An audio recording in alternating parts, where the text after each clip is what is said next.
Hi, and welcome back to Collinson TV at Collaborate Marketplace. We were very fortunate to finish up our last general session with the energetic Karen McCullough, who talks about bridging the generational gap. Collaborate Magazine's managing editor, Libby Hoppe, spoke with her about how you can plan meetings that please all age groups. Let's listen in.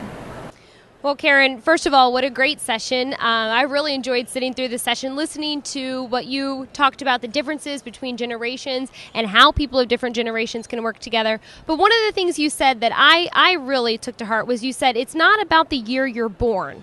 It's about your experiences. So for anyone who wasn't able to listen in on your session, what do you mean by that? Well, I did come down hard a little on Gen Y, and an example would be, we assume that all Gen Yers don't work, that in the summer they're doing other things, they're enhancing their education, but they're not working, and we assume that, but there are so many Gen Ys that had summer jobs, that have worked, that have had responsibility, and they totally understand that work ethic, and so we can't make generalizations. There are so many baby boomers that are really tech savvy. We can't say all baby boomers, are just really kind of fumbling with their technology. So we have to really get to know people, build relationships, understand and ask questions, because once we get a better understanding of where you've been and where I've been, we can have a much better working relationship. Well, that's interesting, because then that's a challenge for meeting planners. So many people are so different, and meeting planners are creating programs for people across generations and really who have different experiences. So I'm a Generation Y, and you're a baby boomer.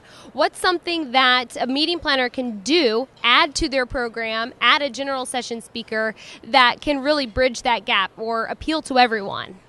One of the things I think for their own personal development, a meeting planner needs to be open. A meeting planner needs to get out there, get on committees, get on teams where it's multi-generational. When you have the opportunity to build a team, make sure that you have at least 2 Gen Ys on the team, and then you have to really listen to them. They're going to come up with ideas. They're going to come up with concepts that were not in our world. An example of that is years ago, like a couple years ago, I was working with a Gen Y, coaching her. She was with an oil company here in Houston, and they asked her to put on the safety program. And in many companies, they have to do safety programs every quarter. And her boss was smart enough to trust her to let her do it herself. He didn't micromanage her. He was a Gen X. He didn't go in and tell her how to do it. And she did a program off of a Nickelodeon show called Truth or Dare.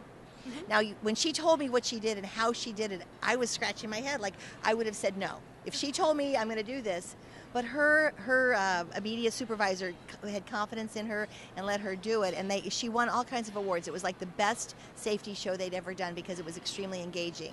We have to get to know her, and there's a lot of hers out there, so we have to open ourselves up and listen to Gen Y. Also, you've got to be careful of your speakers. People don't want canned speeches anymore. People want relevant material, things that have happened just yesterday, and so we've got to be very careful that your meetings have a lot of relevancy, or people will get up and walk out.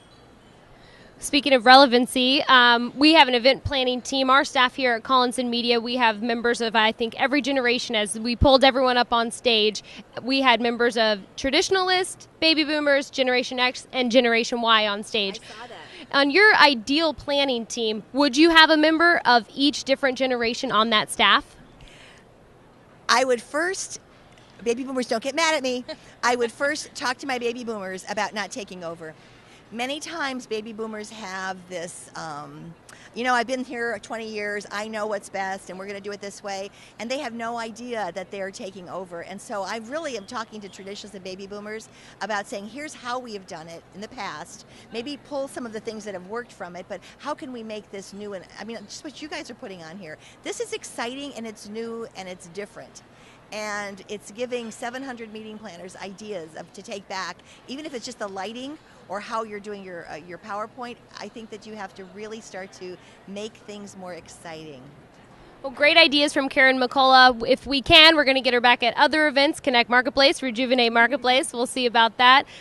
Thank you so much, Karen. Thank you for having me. Thanks.